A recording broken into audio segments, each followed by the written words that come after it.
புரசை உதவும் கைகள் அறக்கட்டளை சார்பாக அனைவருக்கும் வணக்கத்தை தெரிவித்துக் கொள்கிறோம்.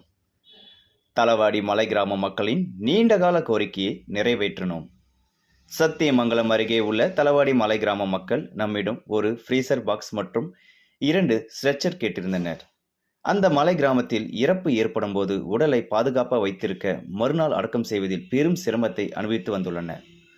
ஒரு ஃப்ரீசர் பாக்ஸ் மற்றும் 2 ஸ்ட்ரெச்சரும் இருந்தால் இரவு நேரத்தில் உடலை பத்திரப்படுத்தி வைப்பதற்கும் கரடு முரடான மலைப்பகுதியில் உடலை எடுத்து செல்ல ஸ்ட்ரெச்சர் உதவிகரமாக இருக்கும் என்று தெரிவித்துள்ளனர்.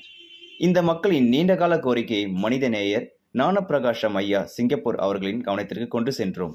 அந்த மக்கள் படும் கஷ்டத்தை பொறுமையாக கேட்டார். இறப்பு என்பது பெரும் இழப்பு, அதே நேரம் குடும்பத்துக்கு மேலும் துன்பம் ஏற்பட அனுமதிக்க கூடாது என்று சொல்லி ஒரு ஃப்ரீசர் பாக்ஸரும் ஸ்ட்ரெச்சரும் வாங்கி கொடுத்தார். மனிதநேயமிக்க மாங்கியர் குல திலகர் கார்குல மகளிர் சேவை அணி என்ற பெயரில் நிறைய தொண்டுகள் செய்து வருகின்றனர். அவர்கள் தங்கள் பங்குக்கு ஒரு ஸ்ட்ரெச்சர் வாங்கி கொடுத்தனர். இந்த பொருட்களை தளவாடி மலை கிராம மக்களுக்கு வழங்குவதற்காக நானும் மனிதநேயர் பாலசுப்ரமணிய ஐயா, கருணை உள்ளம் கொண்ட சிவஸ்ரீ மேடம் மூவரும் புறப்பட்டு சென்றோம்.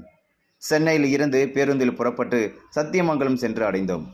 மனிதநேயர் கோபு உள்ளிட்ட நண்பர்கள் அங்கிருந்து 68 கிலோமீட்டர் தொலைவில் உள்ள தளவாடி மலை கிராமத்தில் அழைத்து சென்றனர். பல இடங்களில் காட்டு யானைகள் வழியில் நின்றிருந்தன. அவைகளால் எங்களுக்கு எந்தவித இடைஞ்சலும் நேரவில்லை.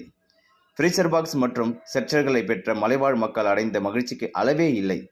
மனிதநேயர் ஞானப்பிரகாசம் ஐயாவுக்கு கார்குல மகளிர் சேவை அணியை சேர்ந்த நல்ல உலங்களுக்கும் தங்கள் நெஞ்சார்ந்த நன்றியை தெரிவித்தனர். மனிதநேயர் ஞானப்பிரகாசம் ஐயா பற்றி சொல்ல வார்த்தைகளே இல்லை. கொரோனா ஊரடங்கு தொடங்கியது முதல் எவ்வளவு ஏழை எளிய மக்களுக்கு உதவி செய்துள்ளனர். எண்ணற்ற மாணவ மாணவியர்களுக்கு கல்வி கட்டணம் செலுத்தி அவர்கள் படிப்பை தொடர செய்துள்ளார். இப்போது ஒரு மலை கிராமத்திற்கு மகிழ்ச்சியை கொடுத்துள்ளார். அவருக்கு நம்முடைய புரசை உதவும் கைகள் அறக்கட்டளை சார்பாக நன்றியை தெரிவித்துக் கொள்கிறோம்.